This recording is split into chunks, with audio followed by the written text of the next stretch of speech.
Ora,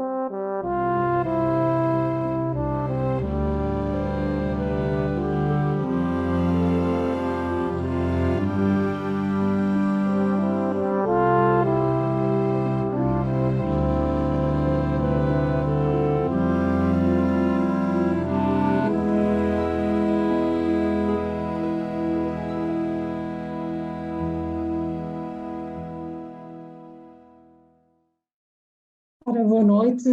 Queria começar por saudar todos os participantes desta tertúlia, em meu nome e da minha colega, e também começar por agradecer ao General Rui Moura o convite que nos endereçou para esta intervenção. Esta intervenção que começou precisamente por uma exposição que está hoje em dia no Museu da Arte Antiga, e onde nós reunimos um conjunto muito grande de desenhos deste desenhador do século XVIII. Foi possível agora identificar a partir de uma profunda investigação da minha colega Celina Bastos, a quem eu passo já a palavra. Muito boa noite a todos. Muito bem, vamos então falar da investigação que foi desenvolvida a propósito desta exposição. A exposição pretendia reunir o maior número possível de exemplares da obra artística deste desenhador do século XVIII, mas pretendia também resolver aquilo que tem sido um enigma da história da arte portuguesa, que é, e que tem sido até agora, quem foi o enigmático Cavaleiro Faria. E é muito interessante porque desde sempre que é assim que a historiografia da arte portuguesa designa e se refere ao Cavaleiro Faria, o misterioso, o enigmático Cavaleiro Faria. Porquê? Porque se conhecia obra, vários desenhos à pena, são sempre desenhos à pena, mas assinados Eques Faria, mas não se sabia absolutamente nada em termos da biografia deste artista, tampouco quem ele era. Ora bem, a única coisa que sabia é uma referência de 1823 feita por um pintor, Cirilo Volkmar Machado, que é um pintor que viveu em finais do século XVIII, ele morre precisamente em 1823, e ficou conhecido não tanto pela sua obra, ele estava ao serviço da corte, ao serviço do rei, mas ficou conhecido sobretudo por uma obra que ele publica nesse ano em que morre, em 1823, que é uma espécie de um dicionário, uma coleção de memórias sobre artistas portugueses e estrangeiros que trabalharam em Portugal. Tem vários capítulos dedicados aos pintores, aos arquitetos, aos escultores e aos gravadores. Curiosamente, não tem uma entrada para o Cavaleiro Faria, contudo, no capítulo dos gravadores, dá-nos a seguinte informação: o Cavaleiro Faria, grande desenhador à pena, abriu a água forte um belo Santo António pregando aos peixes. O que é que isto quer dizer? Não só nos diz que era um desenhador, que desenhava à pena, que era um belíssimo desenhador, mas que era também um gravador, que tinha aberto uma água forte. De facto, e pela obra que chegou até nós, pela obra conhecida, sabemos que ele tem uma obra muito variada em termos de tema. Tem temas militares, nomeadamente campos de batalha, cavalgadas, choques militares, tem paisagens com ruínas, com estalagens, festas e feiras no campo, portos de mar, e entre as inúmeras coleções particulares e instituições que detêm exemplares, que detêm desenhos do Cavaleiro Faria, o Museu Nacional de Arte Antiga destaca-se por ter o maior número de desenhos, tem cerca de 47 desenhos. E daí também a razão da organização desta exposição. Grande parte desses desenhos pertencem a dois núcleos, que foram incorporados no museu provenientes de duas grandes coleções. A coleção do arquiteto José Maria Nepomuceno, que foi doada à Academia à Academia Real de Belas Artes em 1874.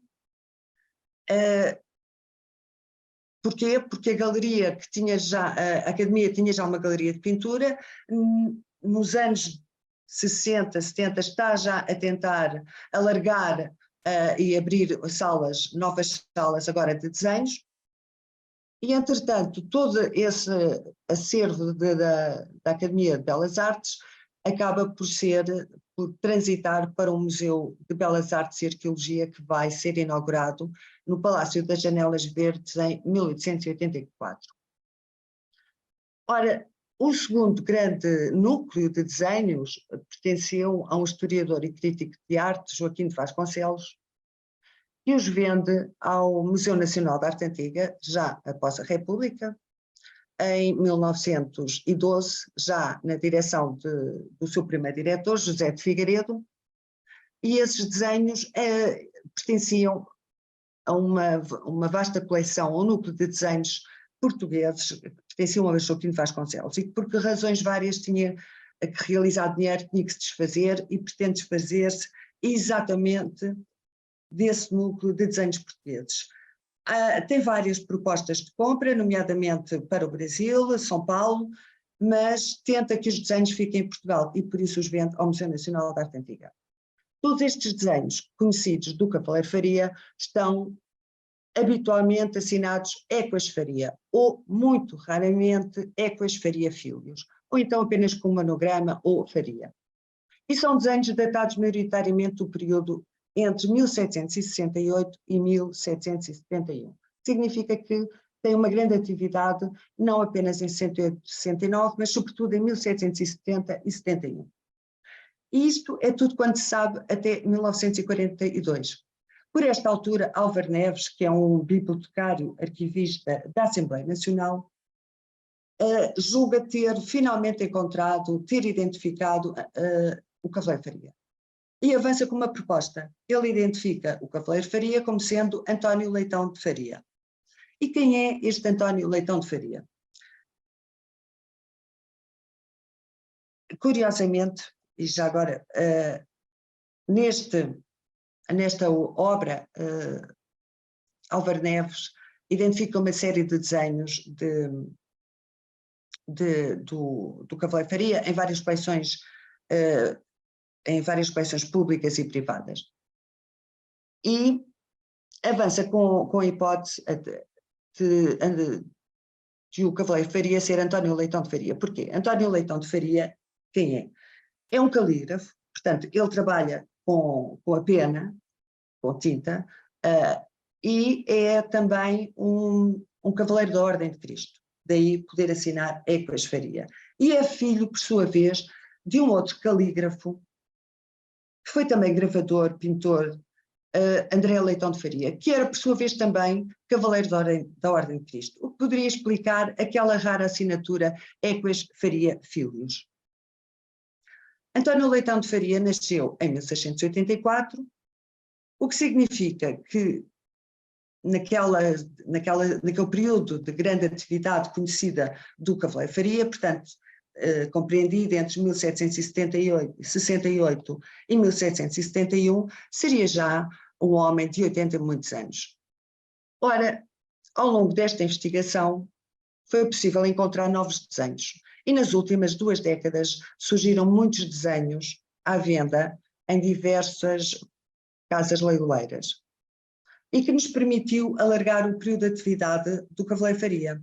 Por um lado, recuar a 1761, conhecem-se desenhos que representam ruínas datados desse ano, e por outro lado, avançar, ou seja, para além de 1771, mais de uma década, porque há um desenho que está assinado e datado 1782-1783. O que significaria que se António Leitão de Faria fosse o Cavaleiro Faria, teria 99 anos, 98, 99 anos por esta altura, dificilmente poderia ser o Cavaleiro Faria. E na verdade, o que é que isto significa? Que já nesta investigação convinha verificar então os dados em falta, completar a biografia de António Leitão de Faria, portanto, daquele que tinha sido proposto por Álvar Neves. Realmente ele nasce em 1684, simplesmente foi possível encontrar o assento de óbito e ele morre em Lisboa, na freguesia de São José, em 1768, o que significa que toda a atividade do Cavaleiro Faria, ou grande parte da atividade do Cavaleiro Faria, será feita a partir de, terá decorrido a partir de 1761, mas sobretudo 68 em diante até 1783. Logo, António Leitão de Faria não poderia ser o Cavaleiro Faria. Mas nessa obra, Álvar Neves faz um levantamento, nessa monografia dedicada a António Leitão de Faria, faz um levantamento de toda a obra do Cavaleiro Faria. E referencia duas obras, dois códices manuscritos, profusamente ilustrados pelo Cavaleiro Faria. E são ambos os códices da autoria de dois padres oratorianos, o que significa que há uma ligação, há certamente uma ligação do Cavaleiro Faria, daquele que foi o desenhador que assinava Ecoes Faria, à Congregação do Oratório de Lisboa. Porquê? Trata-se de um códice, uma genealogia manuscrita, as memórias genealógicas da família Coronel, dos senhores intendentes, dos senhores coronéis, Correios-Mores do Reino, perdão, portanto a família Coronel, e é da autoria de um padre oratoriano, Francisco José, um padre que tinha estado ao serviço do cardeal patriarca Dom Tomás de Almeida. Em 1751 abandonou a casa, digamos assim, a família do cardeal patriarca e entra para a Congregação do Oratório de Lisboa em 1751. E realmente este códice está datado de 1771 e assinado e datado Congregação do Oratório de Lisboa. E tem nada mais, nada menos do que 98 fólios ilustrados pelo Cavaleiro Faria. O outro códice é igualmente de um padre oratoriano, está simplesmente assinado MP, deverá ser certamente o oratoriano Manuel Portal, e também da Congregação do Oratório e data de 1763. E é o quê? É uma compilação com texto manuscrito, com texto impresso, com gravuras, com mapas e com várias ilustrações do Cavaleiro Faria, que ilustram o quê?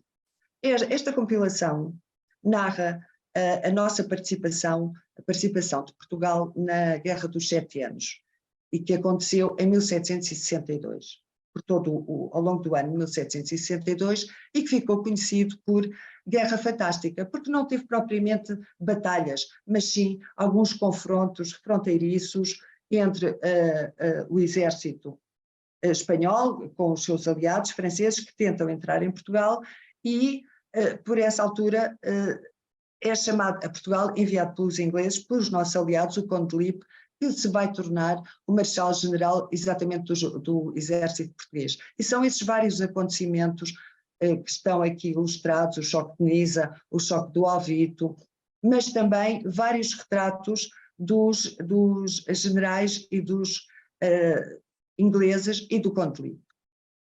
E precisamente o retrato do Conde de Lippe está assinado de Faria. Portanto, não há qualquer dúvida que tanto o Códice de Francisco José, a genealogia manuscrita da família Coronel, como este outro códice, que hoje pertence à Academia Militar, são ilustrados pelo Cavaleiro Faria. E foi agora possível encontrar um terceiro códice, também da autoria de Francisco José, também datado daquele ano de 1771, é uma genealogia de Dona Inácia da Silveira, também ele ilustrado, e também ele terá sido redigido na Congregação do Oratório de Lisboa.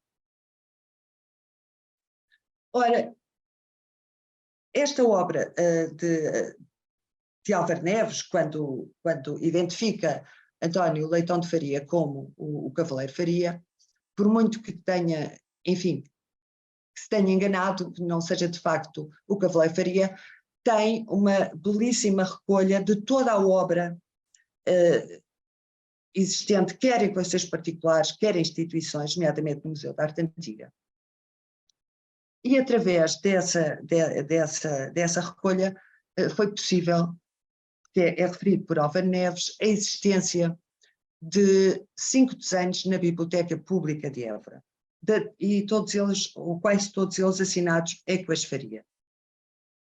E, na verdade, foi possível encontrar um 6º desenho no Museu Nacional Frei Manuel do Cenáculo, este sim assinado e datado de 1771. Estes desenhos pertenceram à coleção do arcebispo Frei Manuel do Cenáculo, fundador da Biblioteca Pública de Évora.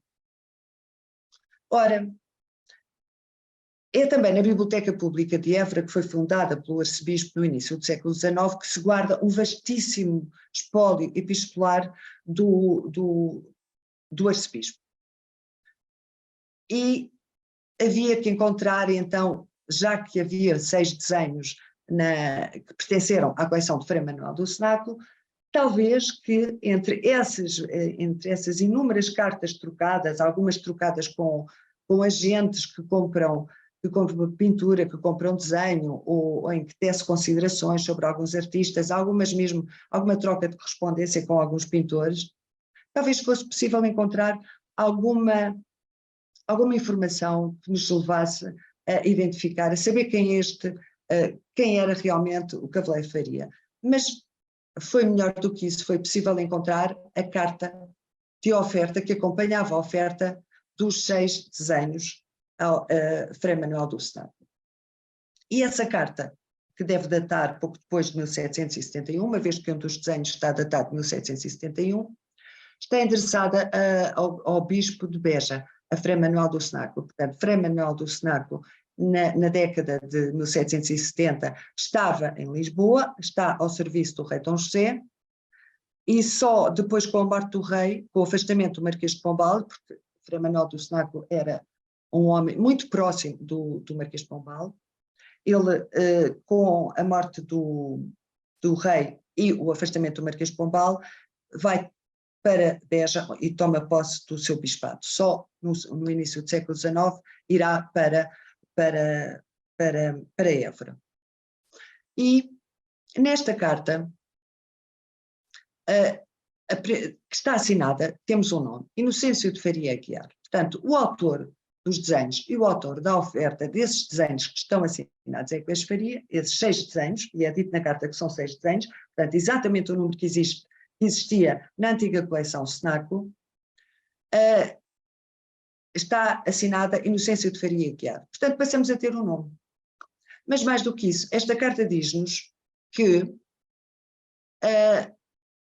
os desenhos, a obra de Inocêncio de Faria Aguiar, do Cavaleiro Faria, era conhecida e merecer a aprovação do bispo, de Frei Manuel do Cenáculo. E por isso o autor, Inocêncio de Faria Aguiar, os oferece. Mas depois tem mais informações. Diz-nos que ele não é um profissional, é um amador. É um homem que trabalha nos tempos vagos. Ele diz que ao arcebispo, ou melhor, nesta época ainda bispo, não escaparam os meus humildes papéis, portanto, os seus desenhos, em que ocupo os pequenos intervalos do tempo que todo emprego no real serviço. E, por fim, diz-nos mais, diz-nos que é um funcionário régio, está ao serviço do rei. Quem é, então, este Inocêncio de Faria Aguiar? E havia que traçar agora uma nova biografia, a de Inocêncio de Faria Aguiar, e perceber se, de facto, poderia ser o Cavaleiro Faria. Desde logo, encontrou-se a diligência de habilitação por ordem de Cristo. Ou seja, Inocêncio de Faria Aguiar era cavaleiro de ordem de Cristo. Logo, poderia assinar Equas Faria. Por outro lado, ele tem uma carreira muito longa como funcionário régio. Ele entra muito cedo, em 1725, para o Conselho da Fazenda, para a repartição do reino, e aí permanece como oficial papelista e depois até chegar ao oficial maior, até à sua morte em 1792. A ligação à congregação do Oratório, fundamental para a correta identificação do Cavaleiro Faria, neste caso, para nos certificarmos que sim, este pode ser realmente o Cavaleiro Faria. Ele tem 4 irmãos, um deles, António, o mais velho, tinha entrado para o Conselho da Guerra, já os 3 outros irmãos, José de Faria Aguiar, ou José de Faria, Luís de Faria Aguiar e Pedro Manuel de Aguiar, entram nestes anos de 1727 para a Congregação do Oratório.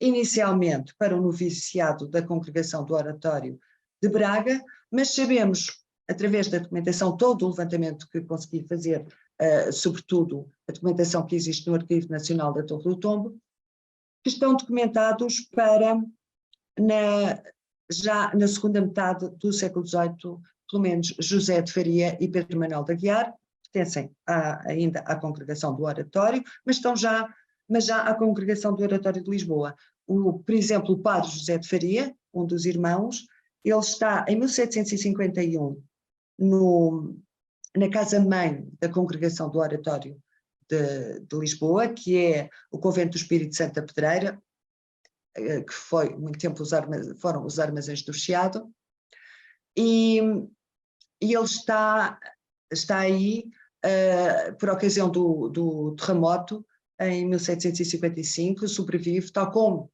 Manuel Portal, o outro oratoriano, e bem como o outro padre, Francisco José, ou seja, os 2 autores dos códices manuscritos. E os 3 passam, como a restante comunidade, para a outra casa, uma vez que o convento do Espírito Santo da Pedreira ficou bastante arruinado com o terremoto, e vão para a Casa das Necessidades, portanto para o Convento das Necessidades, exatamente onde são redigidos os 3 códices manuscritos, ilustrados pelo Cavaleiro Faria. Ora, o Cavaleiro Faria pertencia a uma família de Ourives do Ouro, quer pelo lado materno, quer pelo lado paterno. Ora, os Ourives do Ouro são muito importantes aqui, e porquê? Porque o Cavaleiro Faria abriu uma gravura à água forte, diz-nos Cirilo, e essa gravura existe. A gravura está na exposição, atualmente a exposição no museu. E para tal é necessário dominar a arte do buril, que é exatamente o que fazem os Ourives do Ouro. Portanto, algo que ele não tem que se deslocar, ele poderia aprender com a família, poderia aprender na oficina do pai. O pai era também rei de armas, tal como o avô materno, António de Aguiar, também ele Ourives do Ouro, e também ele rei de armas, e chegou ao topo da hierarquia, rei de armas Portugal, o principal. Ora, os reis de armas têm que certificar os brasões, portanto toda a genealogia e a atribuição de um brasão, de uma carta de brasão de armas, têm obviamente que ter alguns conhecimentos, quer de genealogia, quer de ciência da heráldica, o que mais uma vez nos liga a toda essa genealogias manuscritas dos padres oratorianos. Inocêncio de Faria Aguiar nasce em Lisboa, na freguesia de São Julião, em 1709. E virá a morrer na freguesia das Mercês, em 1792. Ora, e pertence à coleção do museu uma Santa Maria Madalena em penitência, com uma inscrição muito interessante, abençoado o ano, o bendito ano de 1709, portanto, exatamente o ano em que nasceu o Cavaleiro Faria, e assinado Faria. Em 1755, sabemos que ele está, não em Lisboa, ele vivia em Lisboa, era morador na freguesia do Sacramento, alguns numa rua que subia da Trindade para o Carmo, uma zona que foi especialmente afetada pelo terremoto, só que nessa altura, no início do ano, ele não está em Lisboa, ele assiste, portanto, ele está a residir temporariamente nos arredores de Lisboa, numa zona de quintas de recreio, e que está na Quinta do Fidalgo, em São Bartolomeu da Charneca, que é mais ou menos hoje a freguesia do Lumiar, onde nasce o filho mais novo, Aniceto. Ele morre em 1792 na Rua do Arco, na freguesia das Mercês. Ora, a partir da década de 1760, ele vive na Rua do Arco, e vive na Rua do Arco, a atual Rua da Academia das Ciências, em casa do genro. O genro é também ele um homem muito próximo do Marquês de Pombal, como fora o oratoriano, o padre Francisco José, ou o arcebispo Frei Manuel do Senado. E as casas estão arrendadas ao Marquês de Pombal. E são casas que estão muito perto, estão ao lado do Convento de Jesus, da Ordem Terceira de São Francisco, a que pertencia precisamente Fremanó do Sonaco e onde ele reside naqueles anos da oferta dos desenhos. Portanto, há esta proximidade, é mesmo em termos de, não só, todas estas ligações, digamos, a homens do Marquês de Pombal, mas também há uma proximidade física. E neste convento de Jesus, mais tarde virá a ser organizada pelo Padre Mano, também ele, da Ordem Terceira de São Francisco, que foi confessor do rei Dom Pedro III, uma coleção, não apenas um gabinete de História Natural, mas também uma coleção de pintura e desenho. E essa coleção vai passar toda para a posse da Academia das Ciências, quando esta, em 1834, se instala no Convento de Jesus. E aí também é possível encontrar existia uma coleção de cerca de 40 desenhos do Cavaleiro Faria. Para além destas ligações e de toda esta biografia, importa de Inocêncio de Faria Aguiar, importa agora analisar a sua obra artística e por isso vou passar a palavra à minha colega Alexandra Marco. Muito bem. À luz de tudo aquilo que foi dito, é agora mais fácil compreendermos do ponto de vista artístico quem foi este desenhador, e também começarmos a compreender algumas das características que se consideravam até agora completamente inéditas e originais e que tinham feito, inclusivamente, considerar este desenhador como um artista muito distante do resto da generalidade dos artistas portugueses da época, quer pelos temas que aborda, quer por não se conhecer, digamos, do ponto de vista artístico, qual a sua personalidade. E a primeira coisa que imediatamente, obviamente a primeira questão é, para além de tomarmos consciência de que estamos perante um artista não profissional, por alguém que apenas faz desenhos nas suas horas vagas, nos seus tempos livres, que portanto também não era remunerado certamente pelos seus trabalhos, mas que os oferece aos amigos, aos conhecidos, alguém que faz esses desenhos com os próprios materiais com que está habituado a escrever na sua profissão de calígrafo.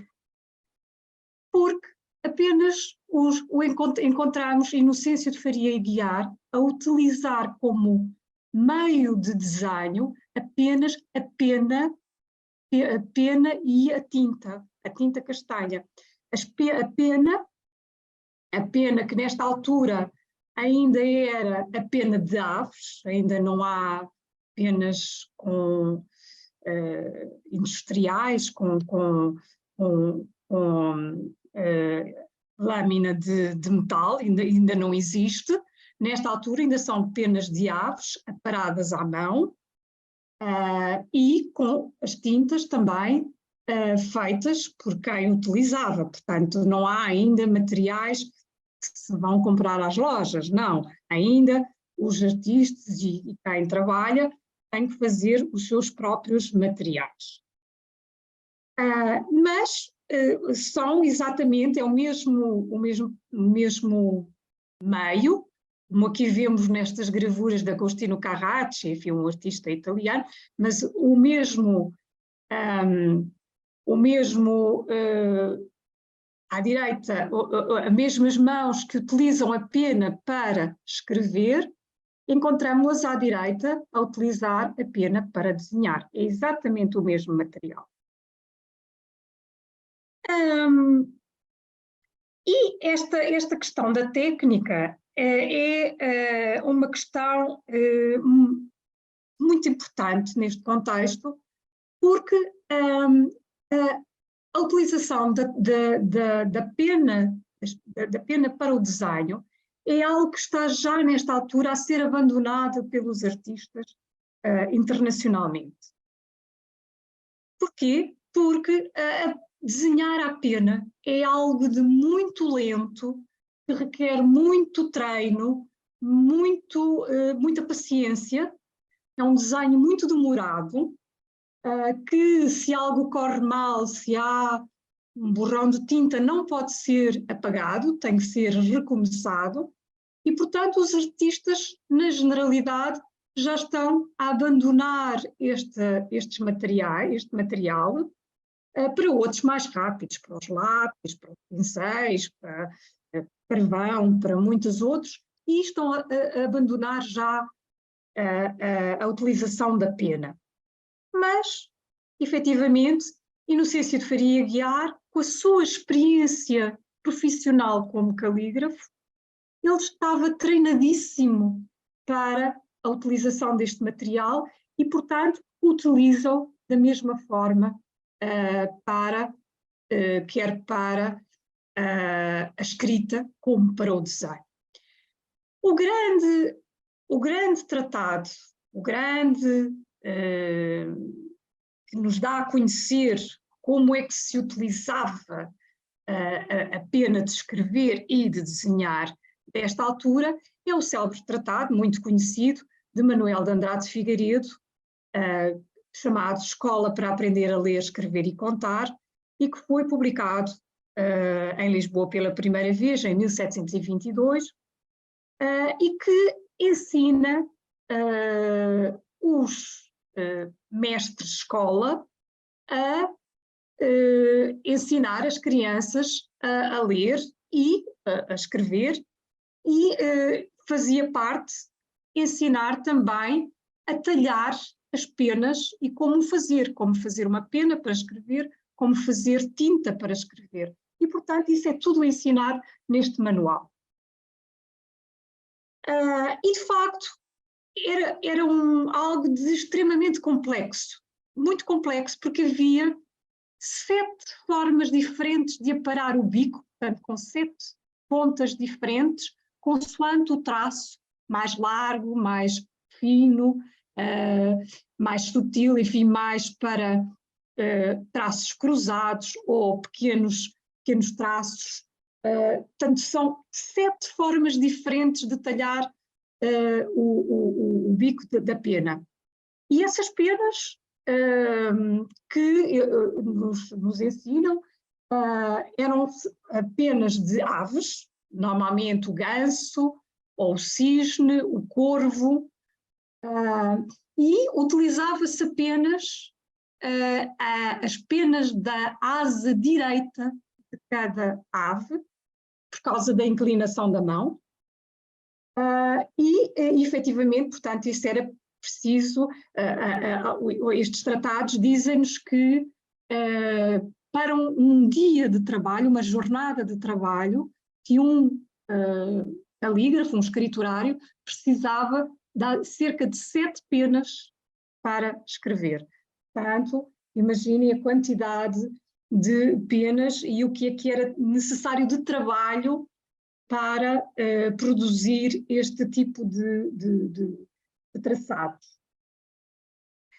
Ora, no tratado de Manuel de Andrade Figueiredo, ensina-se também a fazer, além de escrever, a fazer uma coisa, a ilustrar as páginas dos textos com belos desenhos ornamentais, que ele chama as galanterias, e que são uma forma de ornamentar à volta a folha com uma série de desenhos.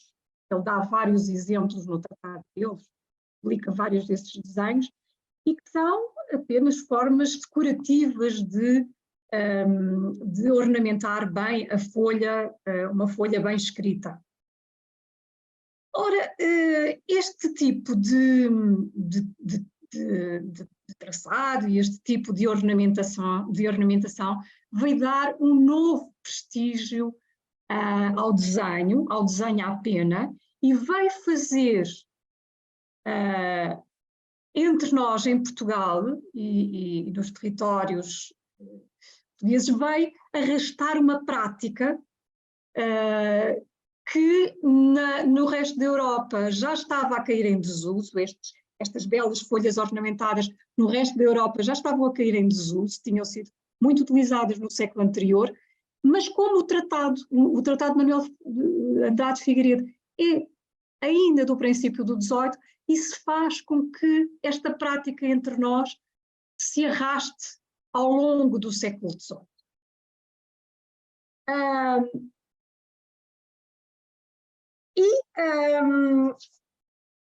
segunda questão que se pode colocar em relação a Inocêncio de Faria Guiar é a da originalidade das temáticas que ele trata, que ele aborda, quando comparamos com outros artistas portugueses da mesma época,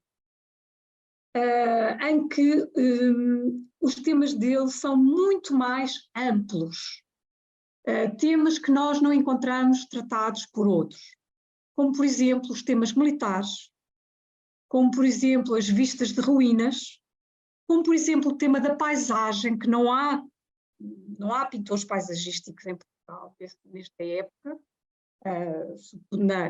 quando nós falamos em termos de pintura de cavalete, ou abordando aspectos sociais da sociedade do seu tempo, portanto, das figuras e das personalidades do seu tempo. São tudo temas que Inocêncio de Faria aborda e que são absolutamente originais, não há outro artista nesta época a tratar estes temas. Começando pelos temas militares, e é muito curioso que nós percebemos que no final todos estes temas estão diretamente relacionados com a vida dele, com a ambiência social onde ele vive. E, portanto, ele faz estes desenhos porque estes temas, de alguma forma, estão ligados a experiências pessoais ou pessoas à volta dele. É o caso de um livro que já foi falado, da notícia dos sucessos da guerra de 1772, portanto, da Guerra Fantástica, e sendo, para já, uma encomenda, certamente, em que ele faz a decoração com uma série de imagens, uma série de composições. Nós podemos perguntar, ele esteve lá? Não, certamente que não esteve no campo de batalha, não viu estas cenas, mas, trabalhando um dos seus irmãos no Conselho da Guerra, certamente que em casa dele estas questões e estes assuntos eram mencionados, eram conversados, ou serão. E, portanto, ele tinha notícias diretas de todos estes eventos. Daí que ele faz uma reconstituição destes temas. Portanto, vemos-lo aqui a fazer um dos choques, um choque de Nisa, ou noutros desenhos, já não deste livro, mas que foi possível agora encontrar em coleções particulares, nós encontramos composições que certamente são também relativas a este episódio militar de 1762. Nomeadamente esta folha, em que se vê em primeiro plano um grupo de oficiais e ao fundo uma série de abarracamentos militares junto a uma aldeia, e nestes abarracamentos militares vemos erguida a bandeira da coroa portuguesa. Portanto, estamos aqui perante um campo militar, um acampamento militar do lado dos portugueses. Ou um outro desenho, uma outra folha, que foi vendida aqui há alguns anos em Londres, numa leiloeira, mas onde nós vemos também uma deslocação de tropas no terreno, um avanço de tropas, também no meio de uma aldeia, com um carro, certamente aqui um carro de rodas, com um carro de abastecimento, de aprovisionamento, e portanto eles vão atravessar um campo, o caminho não se sabe muito bem de onde, mas certamente estas estas movimentações serão em torno deste episódio da guerra, da Guerra Fantástica, ou Guerra do Mirandum, como ficou conhecido. Outra folha que nós encontramos muito curiosa é esta, tem uma longa inscrição por baixo, onde ele nos relata o que é que está aqui representado. E ele diz-nos que estão aqui representadas as manobras militares, duas, na verdade não uma, mas numa imagem ele condensou 2 episódios. Em 1729, o nosso rei Dom João V nunca tinha visto uma batalha, nunca tinha havido, porque o século XVIII foi um século relativamente pacífico em Portugal e, portanto, o rei nunca tinha tido a oportunidade de ver nenhuma batalha, nenhumas movimentações militares. E pede aos seus generais, aos seus oficiais maiores, para lhe encenarem umas manobras militares para ele poder presenciar. E então são feitas no próprio terreiro do Paço, portanto, no grande terreiro, são montadas umas manobras para o rei poder ver. Mais tarde, no ano de 1767, novamente, já então o rei Dom José I pede a mesma coisa, pede também, e já ao Conde de Lippe, pede-lhe para também reconstituir umas manobras militares para ele poder assistir. E essas manobras ocorrem em frente a Lisboa, nos terrenos chamados Campos dos Olhos d'Água, do outro lado, e é construída uma torre de pau, como eles dizem, e à volta são organizadas umas movimentações e umas manobras militares a que o rei assiste. E é exatamente isso que está aqui representado neste desenho, segundo a legenda que ele tem. Outro episódio, já não ligado com esta guerra, mas outro acontecimento militar que ele também ilustra, é o abandono de Mazagão no ano de 1769, a cidade de Mazagão, em Marrocos, esse abandono da cidade de Mazagão foi precedida durante várias décadas de uma grande conflitualidade, muitos choques, muitos confrontos entre as tropas mouriscas, dos senhores locais e de tropas portuguesas. E esses confrontos, que eram sazonais, aparecem-nos aqui, certamente são esses os episódios que aparecem-nos aqui representados em desenhos de Inocêncio de Faria Guiar, em que se vê sempre lutas de duas fações, de dois exércitos, um de homens com turbante, portanto certamente mouros, e depois o outro exército de portugueses. E encontramos uma série de desenhos, diversos desenhos, com estas temáticas. Outro desenho ainda, e que eu creio esteja também ligado com este tema, aliás a ideia foi sugerida já aqui há alguns anos por um historiador português chamado Afonso de Ornelas, que será exatamente o abandono da Praça Militar de Mazagão, em 1769, em que no desenho à direita nós temos a versão do nosso Cavaleiro Faria, portanto, vendo-se uma fortaleza militar com tropas na praia, e depois há aqui em primeiro plano um casal de mouros com uma criança que conversa na praia, e ao longe surgem os navios que vêm buscar as pessoas.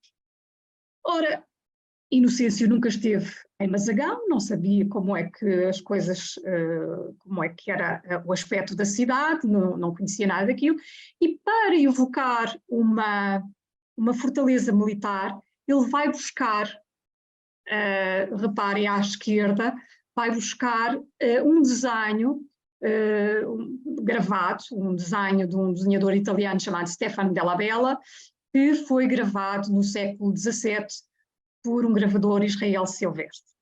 E nós percebemos que ele vai buscar, ou seja, que ele tem uma cultura visual boa e tem, sobretudo, muitos materiais para poder preencher as lacunas daquilo que ele não conhece. Ora, este episódio do abandono de Mazagão, enfim, abrindo aqui apenas um parênteses, sabemos bem, mas isto, uma vez que temos tantos participantes desta tertúlia aí no Brasil, sabemos bem que esta população da cidade de Mazagão foi, por ordem do Marquês de Pombal, em 1769, retirada aqui da cidade e transferida diretamente para o Brasil, para uma nova localidade que foi fundada no estado de Amapá, que nesta altura se fundou. E, portanto, há aqui também esta ligação. Ora bem, a questão das fontes de como é que Inocêncio de Faria Guiar se tornou desenhador? Pois nós não sabemos. Não há nada que nos diga se ele teve professores, com quem é que aprendeu, se aprendeu sozinho, nada sabemos. Aquilo que já tínhamos compreendido anteriormente é que ele tinha uma boa cultura visual, porque muitos dos desenhos deles pareciam ou aproximavam-se de imagens e de gravuras europeias. E, portanto, havia alguns historiadores de arte que pensavam, inclusivamente, que ele não fosse um criador, mas apenas um copista, alguém que copiava gravuras. Ora, aquilo que nós fizemos, aquilo que eu fiz, foi passar centenas de horas à procura dos desenhos dele, se havia efetivamente correspondências e se ele tinha copiado ou se ele tinha sido o criador. E, efetivamente, consegui verificar que em 2 ou 3 casos ele é um copiador. Por exemplo, neste caso, que agora aqui estão a ver, ele copia uma gravura, ele faz a partir de uma gravura do italiano Marco Ricci, em que ele apenas inverte a composição, simplifica, mas reparem que não é uma cópia integral, é uma cópia criativa, porque todas as figuras são colocadas por ele e são inventadas por ele. Portanto, não é uma cópia, digamos, direta, não é uma cópia feita a 100%. Já nesta outra, que também foi possível identificar, nós encontramos a desenhar, a abordar o tema das ruínas, que é um dos temas que ele trata com muita frequência, e para compor esta imagem, ele vai buscar também uma gravura, neste caso francesa, dos Perel, em que utiliza um templo em Itália, em Roma, mas depois também as figuras são dele. No desenho à direita, ele refaz toda a composição, colocando figuras dele. Portanto, curiosamente, estes desenhos não são assinados, ele não aparece a dizer que inventou, não, nem que ele fez, não aparece por simplesmente assinatura nenhuma. Portanto, ele tem a consciência de que está a copiar a partir de umas gravuras. Já no outro caso, as coisas não são bem assim. Por exemplo, este tipo de representações que ele tem bastantes, com ruínas, vistas, paisagens com ruínas, que estão muito na moda na Europa nesta altura. Há, por exemplo, esta família Perel, aqui do Adam Perel, que faz muito estas pequenas composições circulares com ruínas, e Cavaleiro Faria imita e faz, temos 2 destas composições, mas são inventadas por ele, portanto são apenas inspiradas, mas são composições dele e, portanto, ele lá embaixo assina, inventou e fez. É claro que este tema de ruína, que ele aborda em diferentes desenhos, numa Lisboa que estava ainda completamente destruída pelo terremoto, ganha novos sentidos. E, portanto, este tema, que é um tema muito em voga na Europa, mas aqui tem o sentido também de uma cidade que está destruída, embora com pessoas a passear, e que ele representa em algumas composições. Bom, noutro dos temas que nós o encontramos a abordar com bastante frequência, que são as paisagens. Os historiadores perguntavam-se frequentemente aqui entre nós, bom, mas isto são sítios que ele vê, são sítios concretos, são sítios inclusivamente em Portugal, ou isto é tudo copiado de gravuras estrangeiras, gravuras europeias, e isto não é em Portugal? Bom, e efetivamente eu creio que nós podemos dizer que existem as duas coisas, que existem algumas composições que são claramente inspiradas na gravura internacional, mas depois também há paisagens que são tipicamente portuguesas, com pequenas igrejas tipicamente portuguesas desta época, com os portais, com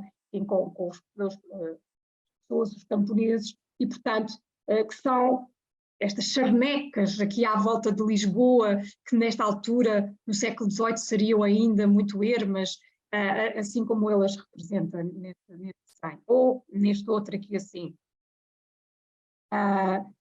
Embora nós coloquemos sempre, evidentemente, essa questão, bom, mas as casas, porque nós não temos termos de comparação, mas nenhum desenhador desta época representa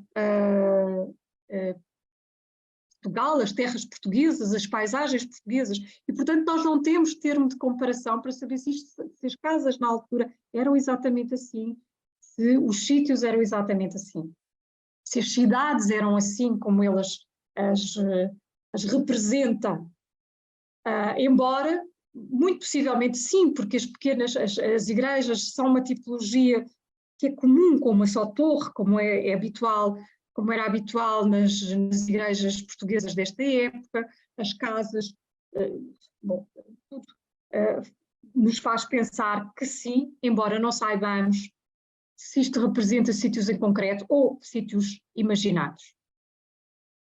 Há, porém, alguns sítios que evocam situações que são muito portuguesas. Por exemplo, aqui temos uma igreja, uma grande igreja, com um grande terreiro à volta, e há um mercado de animais, uma feira, como nós chamamos aqui em Portugal, e que já foi identificado, já pretenderam que isso se tratasse da igreja de Nossa Senhora de Aires, em Viana do Alentejo, onde se faz efetivamente até aos dias de hoje uma feira de gado, com muita gente, reúne todos os anos uma multidão muito grande.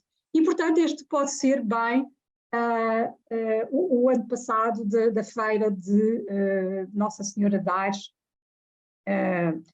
ou outro tipo de composições que ele faz, que é os folguedos da fidalguia, portanto, a fidalguia desta época, nas caçadas, ele tem cenas de caçadas, tem cenas de passeios dos cavaleiros pelo campo, tem cenas de festas, onde uma certa nobreza da época participavam, iam para o campo e passavam lá as jornadas. E ele representa exatamente nos seus desenhos muito dessa sociabilidade do século XVIII, em que também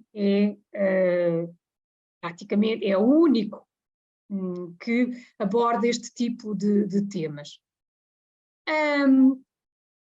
Como eu dizia no início, este tipo de temas não existem nas representações em Portugal. Não existem, pelo menos, na pintura de Cavalete.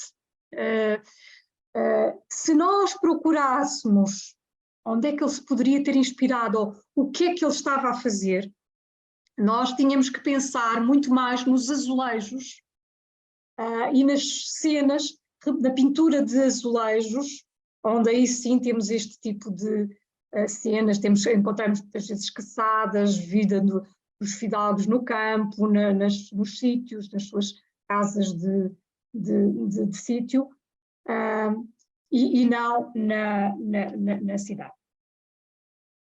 Bom, finalmente, antes de terminar, mostro-vos a única gravura que se conhece, a gravura que ele faz, a Água Forte, e que é uma gravura muito curiosa, porque o tema é uma pregação de Santo António aos peixes, mas reparem que é tratado de uma forma muito livre. Aqui o Santo António aparece a pregar, mas ele está rodeado de quem? Está rodeado de homens de turbante, de mouros, o que não é nada habitual, porque normalmente quando há gente, são cristãos à volta, não mouros. Portanto, nós não percebemos muito bem porque é que ele representa este tema assim, mas uma coisa é certa, ele tem muita liberdade de representar os temas, precisamente porque não é um artista profissional. Ele tem muita liberdade para tratar os seus temas da forma como ele pretendia, como ele os via, como ele os sentia. E isso é faz dele uma personagem artística muito interessante do século XVIII português. E era o que nós essencialmente tínhamos para vos contar sobre este desenhador, e para todos aqueles que estiverem em Lisboa ou próximo de Lisboa, que possam ir ver a exposição que temos até ao dia ainda 25 no Museu Nacional da Arte Antiga. E agora estamos disponíveis para os vossos comentários, para as vossas questões. Muito obrigado, Celina, muito obrigado, Alexandra, muito obrigado por esta partilha. Estava tão interessante que eu não a interrompi. Entusiasmaram-se e passaram cerca de 10 minutos, mas tudo bem. Peço que as pessoas se inscrevam para colocar questões. Já temos o professor Rolf inscrito. Tenho aqui também 2 ou 3 questões, mas vou deixar os outros intervir primeiro. Professor Rolf, muito boa noite. A primeira, que eu cheguei até a escrever, parabéns, foi um grande passeio, nos tornando conhecedores da arte, dos desenhos, do uso da pena. Então, um assunto bastante inédito para mim, pelo menos. E, assim, uma primeira questão ao invés de simplesmente tratar determinados desenhos como simples cópias, havendo 2 outras hipóteses que eu quero colocar em consideração das apresentadoras. Não poderiam ser lidos como exemplos da prática da emulação à moda dos antigos gregos e romanos, ou como meros exercícios visando o domínio da técnica? Essa primeira. Também fiquei impressionado com a pregação de Santo Antônio aos peixes e os mouros à sua volta, mas essa liberdade ela não seria porque Santo Antônio sempre teve o desejo de pregar aos muçulmanos, e que aí o autor acabou fazendo um cruzamento desses 2 momentos. Ele nunca conseguiu, né? Ele acabou, quando ele saiu de Lisboa, ele pretendia pregar aos muçulmanos, acaba indo para a Itália, permanece na Itália, mas o desejo dele sempre foi esse. A exemplo do próprio São Francisco de Assis, também tinha o desejo de pregar aos mouros, né? Então, essas 2 questões. Obrigado. Muito obrigado, professor Rolf. Passo imediatamente à Celina e à Alexandra. Em relação à cópia? Pronto, em relação à questão da cópia, aquilo que nós acabámos por perceber é que ele efetivamente, tirando aqueles 2 ou 3 casos que eu aqui passei, tudo o resto ele não copia, são invenções dele, são criações dele. E, portanto, as cópias devem ter servido no início para uma aprendizagem. Mas depois, a partir daí, ele passa para composições completamente pessoais. Portanto, tudo aquilo que vimos depois aqui são composições dele completamente pessoais se há uma inspiração na gravura europeia, depois ele trata os temas com uma sensibilidade completamente adaptada a uma forma portuguesa, dos sítios, das formas de vestir, da forma de sociabilidade, tudo isso é completamente português na forma como ele trata. Por exemplo, vou-lhes dar apenas um exemplo. Uma coisa que é muito nítida, ele trata, os fidalgos estão sempre em primeiro plano. Há camponeses, os camponeses são pequeninos lá ao fundo das suas composições, sendo ele próprio um fidalgo, não é? Portanto, digamos que são espaços que convivem, que se cruzam, mas não se tocam. Ou seja, os fidalgos estão em primeiro plano, são os protagonistas, os camponeses estão lá ao fundo sempre a trabalhar e os dois grupos não se... Portanto, isso era algo que no século XVIII era certamente assim na sociedade portuguesa. Portanto, há este tipo de sensibilidade no desenho e na forma de tratar os temas. Em relação à segunda questão, não sabemos, é possível que assim seja, não é que tenha tido essa intenção ou não. O que é certo é que é muito curioso, é verdade que só se conhece esta gravura, mas, na verdade, com uma obra tão vasta, como agora podemos perceber, nomeadamente com tantos, com estes códices ilustrados, daí todos estes desenhos avulso, é curioso que Cirilo refira exatamente essa gravura e o tema da gravura, talvez exatamente por não ser habitual, não tanto pela qualidade, porque ele diz que ele é um grande desenhador à pena, é certo, e reconhece essa qualidade. Se calhar não tanto na gravura, não, tem qualidade, mas não é algo que mereça esse destaque. Talvez seja exatamente o tema e a interpretação do tema que ele dá, a interpretação que ele dá, que faça com que Cirilo destaque essa obra dentro de toda a vastíssima obra do Cavaleiro Faria. Essa gravura, e dizendo exatamente um belo Santo António pregando aos peixes. Será porque é uma representação não muito comum? Não sei se respondi, se é possível. Muito obrigado, temos que avançar, temos mais pessoas inscritas. Muito obrigado. Muito obrigado, Celina e Alexandra. Então passaria a palavra ao Carlos Calado. Carlos Calado, tem que ativar o som. E já está ativo. Olá, obrigado. boa noite. Muito boa noite. Boa noite. Reparei numa coisa talvez interessante, que é a posição dos cavalos, é muito repetida. Ali, aqueles cavalos em primeiro plano, ele repete muitas vezes aqueles dois cavaleiros com os cavalos apoiados nas patas de trás e as patas da frente levantadas. E isso aparece em vários dos desenhos. Uma outra situação, não dava para ver muito bem daqui aquele desenho que identificaram como sendo de Viana do Alentejo, a Romaria de Nossa Senhora de Aires, e disseram que seria uma feira de gado. Não dava para ver muito bem, mas eu refiro que a Romaria de Nossa Senhora de Aires era essencialmente e continua a ser uma romaria a cavalo, e portanto provavelmente o que se vê é gente que foi a cavalo e não uma feira de gado. Não sei porque não dava para ver muito bem, era só isso. Obrigado, Carlos Calado. Eu também reparei que, sem dúvida nenhuma, ele era um excelente desenhador de animais, pelo menos cavalos e cães tinham um traço muito interessante, porque não é uma anatomia muito fácil. Às especialistas, Celina e Alexandra.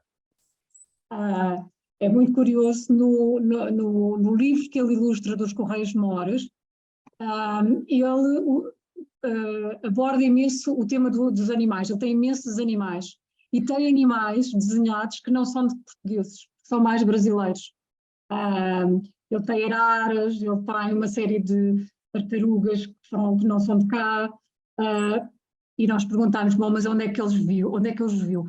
Ora, sendo os irmãos dele oratorianos, os oratorianos eram exatamente os padres cultos que estavam interessados nas ciências e também que estiveram também um pouquinho por trás, como o Marquês, da preparação das viagens filosóficas e tudo isso. E, portanto, certamente que ele teve esses materiais, ele teve à sua disposição para poder desenhar esse tipo de animais. Infelizmente não pus nenhum desses desenhos que são belíssimos também. Claro. E em relação a Nossa Senhora das, de facto, tem também gado. E o que é mais curioso, era uma feira.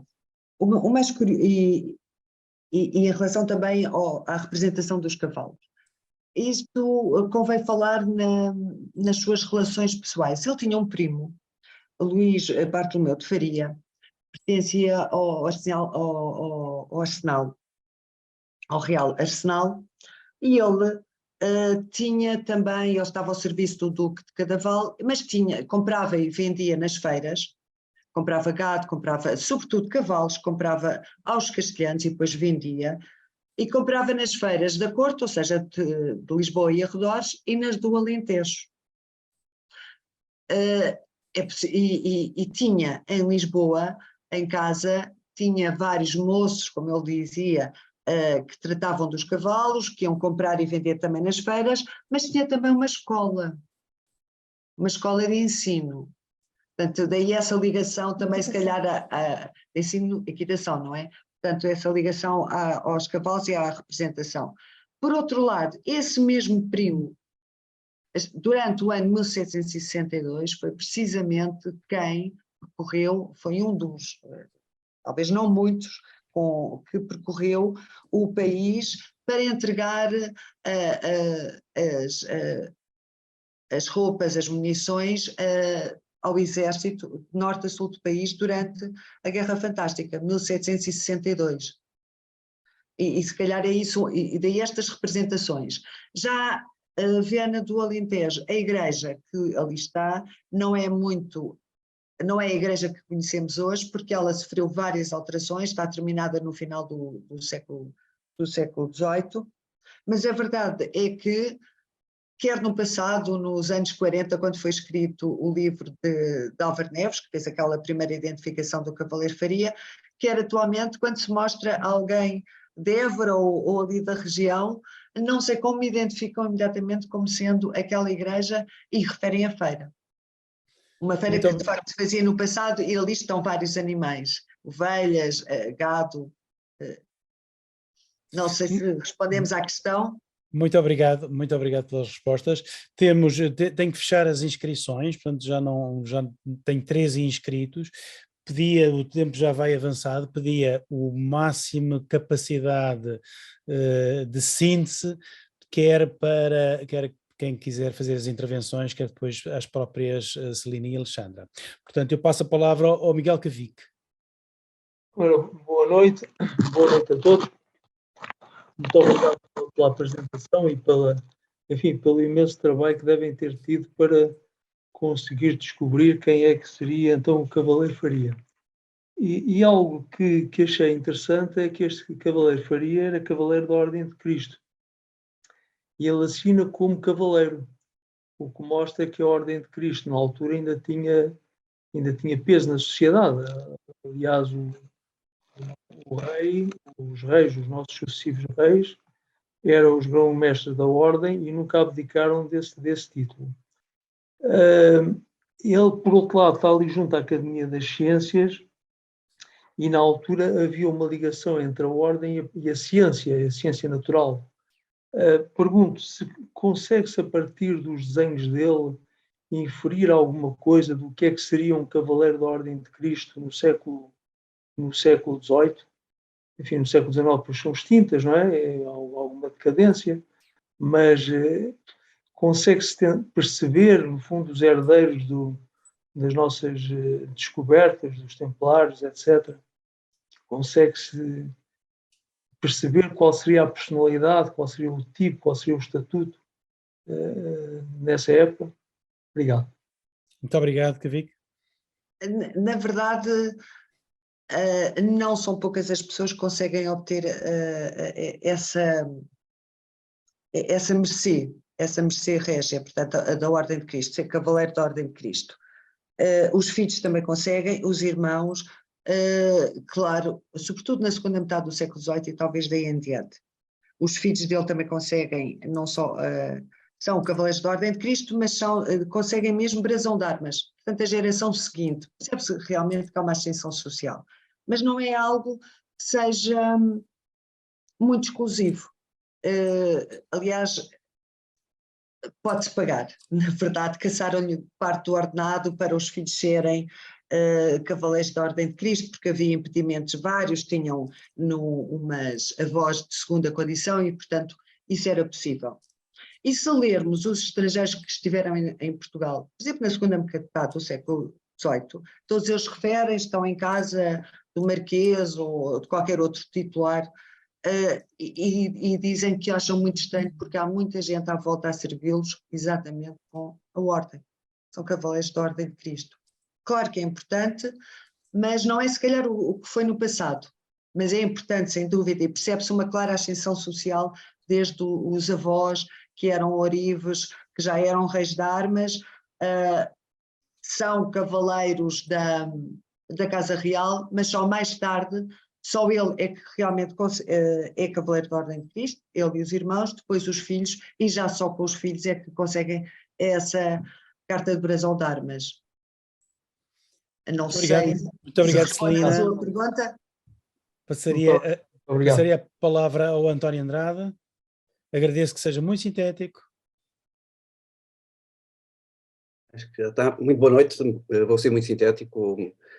Primeiro, começar por dar os parabéns a este trabalho, esta investigação é excelente, porque de facto parece-me que do século XVIII há muito pouco em termos de desenhos e se calhar mesmo até de pinturas. Eu olhava para estes desenhos e perguntava, mas será que nenhum pintor pegou num desenho destes e fez um quadro fantástico? Porque há aqui desenhos que davam quadros magníficos e depois aqui havia a questão da cor que era muito importante, do estudo dos trajes da época, etc. E falou-se da questão dos cavalos. É muito difícil, os animais é muito difícil de pintar, eu não sou pintor, nada disso, mas leio um bocadinho sobre a pintura militar principalmente. E ainda recentemente li sobre a obra do pintor espanhol Ferrer Dalmau, o quadro fantástico que ele tem sobre a Batalha de Rocroi. O amigo dele, o grande escritor espanhol, Pérez Reverte, quando ele perguntou-lhe se o quadro, o que é que achava do quadro, ele disse-lhe assim, está fantástico, mas falta aqui uma coisa, falta um perro. Os exércitos tinham sempre cães. E Faria, quando estão os desenhos dos exércitos, está lá um cão. E eu pergunto se ele não terá acompanhado ou assistido para chegar ao detalhe de ter um cão nos desenhos. Era só este comentário, provavelmente, as pessoas confirmarão, nenhum destes desenhos se transformou, infelizmente, num belíssimo quadro, pois não? Era esta a minha pergunta. Muito obrigado. Muito obrigado, António. Não. Por acaso era uma das coisas que eu tinha aqui assim apontado, ele parecia ter conhecimento in loco de algumas daquelas cenas, não é uma pessoa que só com a sua imaginação consegue desenhar determinadas cenas, designadamente aquelas cenas militares, ou pelo menos os ensaios que foram feitos para a figura real, mesmo sendo aqui em Lisboa, ele deve ter estado presente. Última questão, e peço que seja muito sucinto, o nosso amigo Rui Carita. Rui, muito boa noite. Ora, parabéns, é um trabalho magnífico, magnífico mesmo, só com um pormenor. Nós hoje temos um certo apelo de originalidade, do que é original e não é original, que é muito romântico, não é uma coisa muito século XIX, XX. Na altura, no 18, isso não acontecia. Era o desenho em si é que valia. Eu penso que, de qualquer maneira, ele se inspirou muito em paisagens flamengas. Ele deveria ter muitas gravuras flamengas, porque grande parte das habitações nós temos muito pouco conhecimento de como é que eram o século XVIII em Portugal, mas aquilo cheira imenso a gravuras flamengas.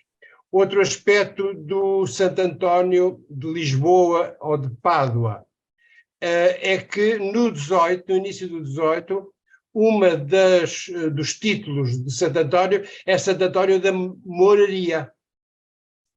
Logo, por exemplo, a capela ainda hoje da Alfândega da Madeira é Santo António da Moraria, embora ele não tivesse conseguido chegar lá, não é? Mas pronto, ficou a intenção. De qualquer maneira, um grande abraço, parabéns, porque é um trabalho interessantíssimo. Muito obrigado, Rui. Não sei se a Celina e a Alexandra querem dizer alguma coisa para terminar e para fechar. Só muito rapidamente relativamente à questão, será que ele presenciou? Bem, ele poderá ter acompanhado o primo, quer nas feiras para as feiras de Évora, como Nossa Senhora do Ovito, mas, por outro lado, como filho do rei de Armas e como neto, é possível que ele tenha assistido, por exemplo, às manobras militares no Terreiro do Paço, porque aí certamente que o pai esteve presente, tinha que estar presente. Relativamente à inspiração nas gravuras, e claro que sim, todos aqueles telhados são telhados muito altos, muito elevados, próprios para a neve, e isso sim, não há dúvida, e foi reconhecido por nós, não é? Essa inspiração, que é muito mais até do que isso. Não sei se quererás ter alguma coisa sobre isso. Pois, não, efetivamente, quer dizer, há algumas até que são muito próximas à inspiração, e ele, efetivamente, é uma das coisas que nós vimos, é que é um homem com uma cultura visual da gravura do seu tempo muito, muito grande. Ele ou tinha gravuras, ou alguém à volta dele tinha uma boa coleção, porque ele tem, efetivamente, uma belíssima cultura visual para aquilo que... Enfim, não só da gravura flamenga, como da gravura italiana, da gravura francesa, encontramos um pouco de tudo. E em relação à cópia, é isso mesmo, basta olhar para toda a pintura do século XVII. Claro que o que interessa é a técnica, é tudo isso, porque a cópia da gravura é uma cópia muitas vezes fiel. E se pensarmos, por exemplo, no grande iluminador, Estevão Gonçalves Neto, uma obra que pertence à Academia das Ciências, o Missal Pontifical, são gravuras. É uma cópia fiel das gravuras e não deixa de ser uma grande obra de iluminura. Isso acontece, claro. Nós é que hoje temos essa tendência, como muito bem notou, em relação, é uma cópia, não é tão bom, não é bem assim, obviamente. Isso acontece no passado, no século XVI, no XVII, e não tira valor, pelo contrário. Muito obrigada. Muito obrigado nós, Celina e Alexandra. Foi, acho que um momento extraordinário e excelente. Muito obrigado por terem aceito o desafio. Foi aqui assim 1h30 de excelente comunicação e excelente informação sobre o Cavaleiro Faria e uma investigação absolutamente extraordinária, onde não só conseguiram provar e concluir aquilo que não era o António Leitão de Faria, mas mais do que isso descobriram quem era e que era o Inocêncio. Muitos parabéns pela investigação, muitos parabéns também por esta comunicação. Estaremos aqui daqui a 15 dias, vou passar ao César para dar as palavras finais e apresentar a próxima tertúlia. Muito obrigado por todos por nos terem acompanhado também e despeço-me já. César. Muito bem, aproveito para agradecer também formalmente a Celina e a Alexandra, né? Eu faço um trabalho de análise de patrimônio natural e histórico, que envolve um pouco essa questão da busca de evidências, né? Usando um pouco o que o pesquisador Carlos Ginzburg, italiano, trabalha com paradigma indiciário, que nada mais é do que buscar os detalhes, tal, né? E para justificar os pontos de relevância e de semelhança entre o objeto que está sendo analisado e o contexto histórico. Vocês fizeram isso com muita maestria, então acho muito interessante. E numa nota à parte, o fato de você ter esse conjunto de registros no momento pré-fotografia, né, ele leva para aquela leitura mais atenta, ou para aquele historiador mais ávido de colocar imagens numa narrativa escrita ou mesmo oral, repassada por alguém de fonte secundária, uma atração incrível, né? Então, você consegue olhar aqueles desenhos e entrar dentro da história.